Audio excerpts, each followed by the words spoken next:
At sa kasaysayan naman po, bago pa nga ng September 11 attack sa Twin Towers sa New York City, ay may nauna nang bomba ng World Trade Center noon. Hayaan natin ikwento sa atin ni Xiao Chua sa Showtime. Ako ay Pilipino.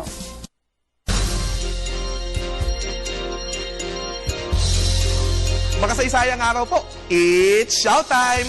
Matapos magtagumpay si Ramzi Youssef na bombahin ng World Trade Center o WTC sa New York sa unang pagkakataon noong February 1993 at matapos na maglagay ng bomba sa isang Philippine Airlines flight na patungong Tokyo noong December 1994 na sumabog sa ere, nabulilyaso ng mga pulis na Pilipino ang kanyang planong patayin ng Santo Papa John Paul II sa kanyang pagbisita sa Maynila noong 1995. Naaresto ang kanyang mga kasama at nakuha ng ating mga pulis ang kanyang laptop kung saan naroon ang kanilang mga kahindik-hindik na plano. Isa na rito ang pag-hijack ng mga eroplano upang gawing mga lumilipad na bomba.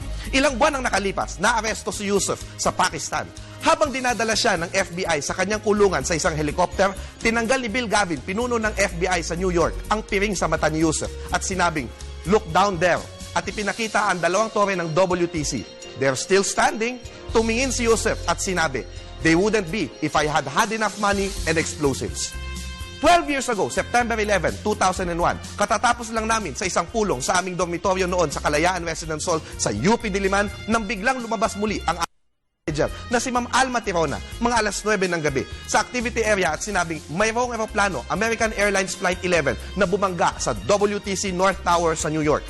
Ilang minuto pa lamang ang nakalilipas, 8:46 a.m., oras sa New York. Hindi pa masigurado noon kung ito ba ay aksidente. Basta ang sigurado, marami na ang nasa opisina noon at pumapasok na sa kanilang mga trabaho sa gusaling iyon. Isang gusali na minsang naging pinakamataas sa buong mundo. 9:03 a.m. sa pagbangga ng United Airlines Flight 175 sa WTC South Tower sa harapan ng nanonood na mundo sa pamamagitan ng telebisyon, alam na ng lahat.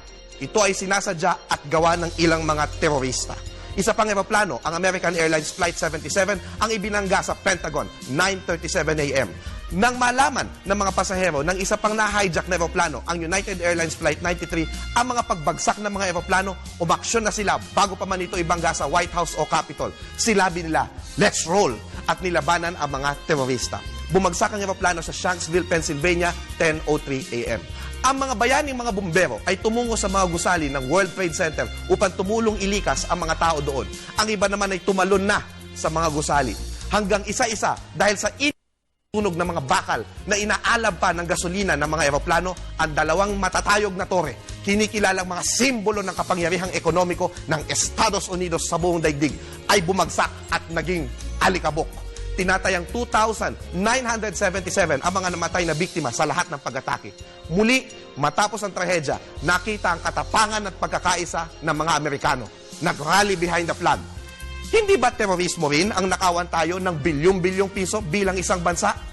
Kailan kaya tayo tunay na magiging walang takot at magkakaisa? Ako po si Xiao Chua para sa Telebisyon ng Bayan. And that was Showtime.